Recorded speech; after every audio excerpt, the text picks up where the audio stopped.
Hello दोस्तों, मेरा नाम है इमरान। दोस्तों, आज के वीडियो में हम लोग बात करने वाले हैं how to become rich from stocks. Stock market से हम कैसे अमीर बन सकते हैं, कैसे हम स्टॉक मार्केट से बहुत ज़्यादा पैसे कमा सकते हैं, इसी मुद्दे पर आज के वीडियो में हम लोग बात करने वाले हैं। तो ये वीडियो आप स्टार्टिंग से लेकर एंड तक पूरा देखिएगा। चलिए फिर से वीडियो शुरू करते हैं। फ्रेंड्स देखिए, स्टॉक मार्केट में हमें हमेशा लॉन्ग टर्म के लिए ही पैसा लगाना चाहिए। ठीक है, स्टॉक मार्केट ने अभी तक की हिस्ट्री में 17% का एवरेज रिटर्न दिया है। और ये जो 17% का एवरेज रिटर्न दिया है, स्टॉक मार्केट ने 1-2 साल की जर्नी में नहीं दिया है, ये लॉन्ग टर्म की जर्नी में दिया है। तो हमारा इन्वेस्टमेंट भी लॉन्ग टर्म के लिए होना चाहिए। जितना ज़्यादा लॉन्ग टर्म के लिए हम पैसा स्टॉक मार्केट में लगाएंगे, उतना ही ज़्यादा हमारा पैसा कंपाउंडिंग होते होते बहुत ज़्यादा मल्टीप्लाई होता है। तो बहुत ज़बरदस्त बेनिफिट मिलता है लॉन्ग टर्म में स्टॉक मार्केट में पैसा निवेश करने से। दोस्तों, अगर आप स्टॉक मार्केट में लॉन्ग टर्म के लिए पैसा निवेश करते हो तो 4 तरीके के बेनिफिट आपको देखने को मिलेंगे। पहला बेनिफिट है शेयर एप्रिसिएशन, शेयर का भाव बढ़ेगा, वहां से आपकी कमाई होगी। दूसरा है डिविडेंड, डिविडेंड मिलेगा आपको। बहुत सारी कंपनियां डिविडेंड देती है, तो डिविडेंड मिलेगा, तो डिविडेंड के रूप में भी आपकी कमाई होगी। और तीसरा है long term capital gain tax. जब आप शेयर को बेचोगे, 1 साल से ज़्यादा समय के लिए आप शेयर को बेचोगे, तो वहाँ पे आपको long term capital gain tax पे करना पड़ता है, जो कि short term capital gain tax के मुकाबले सस्ता है। ठीक है, उसका रेट कम है। Long term capital gain tax 10% है, short term capital gain tax 15% है। तो आपको यहाँ पे 5% का आपका टैक्स भी यहाँ पे बचेगा। ठीक है, उसके बाद में क्या है कि long term capital gain tax में एक और चीज़ है कि 1 लाख रुपए तक के मुनाफे पे आपको कोई भी टैक्स देने की जरूरत नहीं है। मान लो आपने लॉन्ग टर्म में 1 लाख रुपए का ही मुनाफा कमाया, तो आपको कोई भी टैक्स देने की जरूरत नहीं है। 2 लाख रुपए का मुनाफा कमाया तो 1 लाख तो उसमें से माइनस हो जाएगा, 1 लाख रुपए की अमाउंट पर आपको टैक्स देना पड़ेगा। तो इस तरीके के बेनिफिट आपको देखने को मिलते हैं जब आप लॉन्ग टर्म में पैसा निवेश करते हो स्टॉक मार्केट में। दोस्तों, आपका जो पोर्टफोलियो है वो डाइवर्सिफाइड होना चाहिए। आपके पोर्टफोलियो में अलग अलग सेक्टर की कंपनियों के शेयर होने चाहिए। ठीक है, ऐसा होना जरूरी है।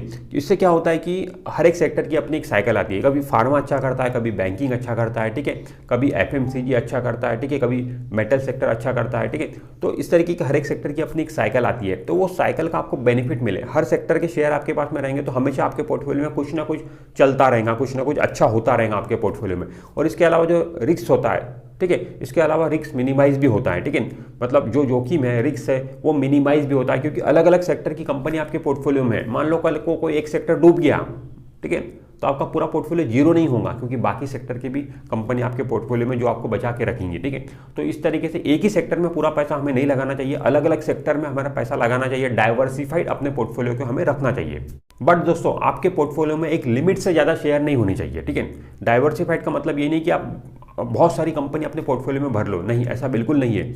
आपके पोर्टफोलियो में 50-100 शेयर नहीं होने चाहिए। ठीक है, ये तो पूरा मार्केट ही आपने खरीद लिया। अगर 50-100 शेयर अगर आपने खरीद लिए, तो आपके पोर्टफोलियो में आइडियली 15-20 शेयर, 15-20 स्क्रिप्ट, 15-20 कंपनी, उससे ज़्यादा शेयर आपके पोर्टफोलियो में नहीं होने चाहिए। 15-20 में आप पूरे के पूरे सेक्टर शामिल कर सकते हो। ठीक है, पूरा डाइवर्सिफाइड अपना पोर्टफोलियो 15-20 कंपनियों के शेयर में ही बना सकते हो। तो ये आइडियल नंबर है जो जितनी कंपनी हमारे पोर्टफोलियो में होनी चाहिए। दोस्तों, स्टॉक मार्केट में अच्छी कंपनियों से ज़्यादा खराब कंपनियां हैं। ठीक है, तो आपको क्या खरीदना है ये पता होने से भी ज़्यादा इंपॉर्टेंट ये है कि आपको क्या नहीं खरीदना है। अगर आपको ये पता चल गया कि क्या नहीं खरीदना है, तो भी आप अच्छी कंपनियां स्टॉक मार्केट से सिलेक्ट कर सकते हो। क्योंकि अगर आप आंख बंद करके स्टॉक मार्केट से कोई भी कंपनी उठाने की कोशिश करोगे ना, तो मैक्सिमम चांसेस ये है कि आपके हाथ में खराब कंपनी आएंगी। क्योंकि जैसे कि मैंने आपको बोला कि मैक्सिमम कंपनियां खराब कंपनियां स्टॉक मार्केट में। ठीक है, तो आपको आंख खोलकर कंपनी को सिलेक्ट करना है, पूरी रिसर्च एंड स्टडी करके कंपनी को सिलेक्ट करना है और एक अच्छी कंपनी उठाकर अपने पोर्टफोलियो में शामिल करना है। दोस्तों, हमें हमेशा अच्छी मैनेजमेंट वाली कंपनियों में ही पैसा निवेश करना चाहिए। जो कंपनी का मैनेजमेंट अच्छा है, वो कंपनी के शेयर हमें सिलेक्ट करना चाहिए। क्योंकि दोस्तों, एक अच्छा सेल्समैन गंजे को कंघी भी बेच सकता है। ठीक है, अगर मैनेजमेंट अच्छा है तो भले वो कंपनी के प्रोडक्ट कुछ भी हो, वो जरूर कंपनी प्रॉफिट बना लेंगी। मैनेजमेंट बहुत इंपॉर्टेंट है। अब ये अच्छा मैनेजमेंट कैसे पहचाने? देखिए, अच्छा मैनेजमेंट पहचानना तो वैसे एक आर्ट है, एक कला है। ठीक है, हर आदमी अपने अपने तरीके से मैनेजमेंट की स्टडी कर सकता है, तो ये इतना आसान भी नहीं है। ठीक है, बट इसके लिए एक चीज़ मैं आपको बता देता हूँ, एक तरीका बताता हूँ जिसके जरिए आप अच्छा मैनेजमेंट पता लगा सकते हो। आपको क्या देखना है? आपको ये देखना है कि उस पर्टिकुलर कंपनी में कितने ज़्यादा कोर्ट केसेस चल रहे हैं, कितने ज़्यादा लीगल केसेस चल रहे हैं, ये आपको देखना है। अगर कंपनी में बहुत कम कोर्ट केसेस है, लीगल केसेस बहुत कम है, नहीं के बराबर है, तो हम ये बोल सकते हैं कि वो कंपनी का मैनेजमेंट अच्छा है। ठीक है, क्योंकि उस पर कोई दाग हमें दिख नहीं रहा है। ये देखने के लिए आपको एक और चीज़ देखना जरूरी है कि ये कंपनी कितनी पुरानी है। मान लो अगर वो कंपनी 6 महीने ही पुरानी है या फिर 1 साल ही पुरानी है, तो ऑब्वियसली उस पर बहुत कम कोर्ट केसेस चल रहे होंगे, तो इसका मतलब ये नहीं कि वो मैनेजमेंट अच्छा है। ठीक है, अगर आप ये देखते हो कि कंपनी तो बहुत पुरानी है, कई सालों से मार्केट में काम कर रही है, ठीक है, बहुत पुरानी कंपनी है, बट इस पर कोर्ट केसेस तो बहुत कम है, नहीं के बराबर है, तो इसका मैनेजमेंट अच्छा है और कंपनी अच्छा खासा प्रॉफिट भी बनाती है, ठीक है, हर साल, तो इसका मैनेजमेंट अच्छा है, ठीक है। इस तरीके से आपको मैनेजमेंट की स्टडी, मतलब एक ये तरीका है एक जिससे आप पता लगा सकते हो कि अच्छा मैनेजमेंट है या नहीं है। और भी तरीके, अलग अलग तरीके मैनेजमेंट पता लगाने के, तो आप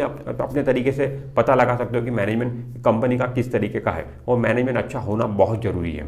दोस्तों, अगर आपको ये सब मुश्किल लगता है कि कौन शेयर की स्टडी करेगा, कौन रिसर्च एंड स्टडी करेगा, कौन मैनेजमेंट का पता लगाएगा अच्छा है बुरा है, अगर आपको ये सब चीज़ें बहुत मुश्किल लगती है, ये करना नहीं चाहते हो आप, तो आप सिंपल तरीका अपना सकते हो।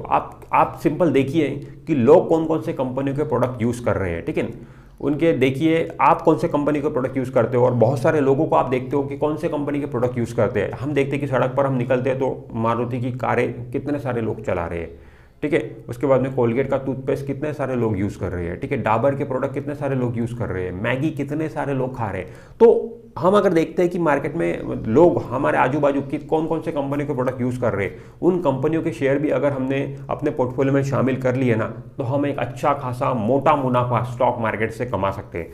वॉरेन बफेट की मैं आपको बात बताता हूँ। वॉरेन बफेट क्या करते थे कि जब लोगों को प्रोडक्ट यूज़ करके देखते थे कंपनी के, पर्टिकुलर कंपनी के, लाइक एप्पल का लोग आईफोन यूज़ कर रहे हैं, तो वो लोगों से जाके मिलते थे, पूछते थे कि आप एप्पल का आईफोन क्यों यूज़ कर रहे हो, ठीक है, ऐसा इसमें आपको क्या खास लगता है, तो लोग उन्हें बताते थे कि अलग अलग तरीके से लोग उन्हें बताते थे। तो उनके समझ में आ गया कि एप्पल के आईफोन को लोग पसंद कर रहे हैं, ठीक है, लोग इसके लिए मतलब लोग खरीदना चाहते हैं एप्पल के आईफोन, ठीक है, इसमें कुछ तो भी ऐसी बात है जिससे लोग इसको खरीदना चाहते हैं। तो इस तरीके से वो लोगों से डायरेक्टली जाके पूछते थे। तो आप भी लोगों से डायरेक्टली जाके पूछ सकते हो कि इस पर्टिकुलर कंपनी का प्रोडक्ट आप क्यों यूज़ करते हो, ठीक, क्या अच्छा लगता है, तो उससे आपको अंदाजा आएगा कि कंपनी में कितना दम है और भी लोगों को ये कंपनी के प्रोडक्ट अच्छे लगेंगे आने वाले दिनों में, ठीक है।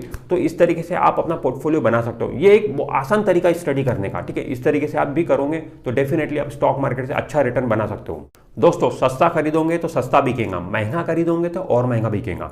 इसका मतलब यह है कि आपको पेनी स्टॉक नहीं खरीदना है, ठीक है, आपको मतलब 1 रुपये, 2 रुपये, 3 रुपये, 5 रुपये वाले जो शेयर होते हैं, आप गार्ड बांध लीजिए, जो 20 रुपये से नीचे जो भी कंपनी का भाव है, शेयर का भाव है, वो आप नहीं खरीदोगे, वो पेनी स्टॉक है। इतने सालों से स्टॉक मार्केट में कंपनी काम कर रही है, ठीक है, इतनी पुरानी कंपनी है, आज भी उसका भाव 20 रुपये से नीचे है, तो दैट मीन्स वो कंपनी में कोई दम नहीं है, ठीक है, सट्टेबाजी चल रही है। तो उस कंपनी में आप हाथ मत लगाइए, वहाँ पर आप अपना पैसा निवेश मत करिए। दोस्तों, जब भी आप शेयर खरीदते हो तो शेयर खरीदते वक्त शेयर का भाव आपको नहीं देखना है, शेयर की क्वालिटी देखना है। भाव कुछ भी हो सकता है, 1000 रुपये भी भाव हो सकता है कंपनी का, शेयर का 5000 रुपये भी भाव हो सकता है। क्वालिटी अगर है तो देखिए, शेयर का जो एप्रिसिएशन होता है वो परसेंटेज में होता है, ठीक है, 1000 रुपये का भाव होगा तो उसका 1% 10 रुपये होता है, तो 10 रुपये के हिसाब से मूवमेंट करेगा 1%, ठीक है, तो उस हिसाब से रहता है, परसेंटेज में ही आपको मुनाफा होता है स्टॉक मार्केट। आप ये मत देखिए, नॉर्मली ये लोग थे कि 5000 रुपये का शेयर है, कितनी क्वांटिटी आएंगी यार, अगर मुझे 10,000 रुपये स्टॉक मार्केट में लगाना तो 2 ही शेयर आएंगे, अगर 2 ही ले लो उसका परसेंटेज वाइज उतना ही मुनाफा होगा। अगर आप 100 रुपये का कोई शेयर खरीदोगे, ठीक है, वो 100 शेयर आ जाएंगे, उसमें भी मुनाफा उतना ही होगा, उसमें भी मुनाफा उतना ही होगा। तो आप क्वांटिटी के पीछे मत भागो, ठीक है, आप क्वालिटी के पीछे भागो। क्वालिटी क्या है उस कंपनी की, वैल्यू क्या है, ये सारी चीज़ें देख के हमें शेयर को खरीदना चाहिए। दोस्तों, आपको कभी भी किसी भी कंपनी से प्यार नहीं करना चाहिए। शेयर से प्यार, दोस्ती, हमदर्दी एक इन्वेस्टर की कमजोरी है, ठीक है। आपको शेयर खरीदना है सिर्फ प्रॉफिट बनाने के लिए। वो शेयर अगर आपको प्रॉफिट दे रहा है तो आपका काम का है, अगर वो आपको प्रॉफिट नहीं दे रहा है तो आपके काम का नहीं है। आपको उससे प्यार करके पोर्टफोलियो में ज़बरदस्ती आपको भर के नहीं रखना है। मान लो कोई शेयर आपके पोर्टफोलियो में 2-3 साल से पड़ा हुआ है, आज भी वो आपको लॉस दे रहा है, दैट मीन्स वो कंपनी में कोई दम नहीं है। वो कंपनी को आपको एग्जिट लेना चाहिए, दूसरी कंपनी को शामिल करना चाहिए। आप शेयर को, हो सकता है कि कभी हिस्ट्री में वो शेयर ने आपको प्रॉफिट बना के दिया होगा, बहुत बुरे वक्त में आपको प्रॉफिट बना कर दिया होगा, तो आपको उससे लगाव हो गया होगा, इसलिए आप उसे बेचना ही नहीं चाहते। देखिए, शेयर से आप यहाँ प्यार करने थोड़ी आए हो, शेयर से मुनाफा बनाने के लिए आए हो। आपका मुनाफा हुआ, आपका काम खत्म, आप दूसरा शेयर लो, ठीक है। तो आपको अपने पोर्टफोलियो में वही वाले शेयर रखने चाहिए जो आपको मुनाफा दे रहे हैं, ठीक है। लंबे समय से आप देखिए 2-3 साल से कोई शेयर पड़ा है, आज भी वो आपको लॉस दे रहा है, तो उससे एग्जिट लेके आप न्यू कंपनी शामिल करो। वो कंपनी आपके पोर्टफोलियो को खराब कर रही है, ठीक है। दोस्तों, हमें हमेशा स्टॉक मार्केट में लॉस बुक करना चाहिए, प्रॉफिट बुक नहीं करना चाहिए। ये थोड़ा सा अलग तरीके का स्टेटमेंट मैं आपको बोल रहा हूँ, बट ये सच है। देखिए दोस्तों, अगर 2-3 साल से कोई शेयर आपके पोर्टफोलियो में है, वो अगर आपको आज प्रॉफिट दे रहा है, वो आपको प्रॉफिट क्यों दे रहा होगा? क्योंकि वो कंपनी अच्छी है, कंपनी को प्रॉफिट हो रहा है, आपको भी शेयर में अप्रिसिएशन मिल रहा है, वो कंपनी अच्छी है, इसलिए तो आपको प्रॉफिट हो रहा है ना, ठीक है। और जो कंपनी मान लो 2-3 साल से आपके पोर्टफोलियो में है, वो आपको लॉस दे रही है, तो लॉस आपको क्यों दे रही होंगी? वो कंपनी खराब है, ठीक है, वो कंपनी खराब है, इसीलिए तो आपको लॉस दे रही है। तो आपको जो कंपनी लॉस दे रही है उससे एग्जिट लेना चाहिए, ठीक है।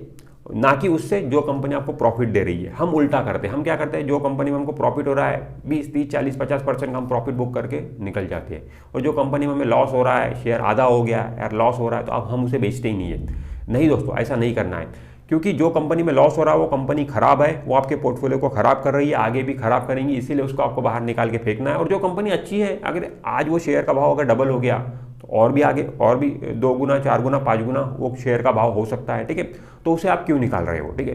तो अल्टीमेटली जो कंपनी में आपको प्रॉफिट हो रहा है उसे वैसे ही रहने देना है, जिसमें लॉस हो रहा है उससे एग्जिट करने के बारे में आपको सोचना चाहिए। तो आज के वीडियो में हमने समझा कि कौन कौन सी बातों का हमें ध्यान रखना चाहिए स्टॉक मार्केट में। अगर ये सब बातों का आप ध्यान रखते हो तो डेफिनेटली आप अपनी अच्छी वेल्थ स्टॉक मार्केट में बना सकते हो। तो दोस्तों इस वीडियो में इतना ही। अगर ये वीडियो आपको अच्छा लगा है तो वीडियो को लाइक जरूर कर दीजिए, और आपने अभी तक हमारे चैनल को सब्सक्राइब नहीं किया है तो चैनल को सब्सक्राइब करके बेल आइकॉन जरूर प्रेस कर दीजिए। मैं मिलता हूं आपसे नेक्स्ट वीडियो में, तब तक के लिए बाय बाय।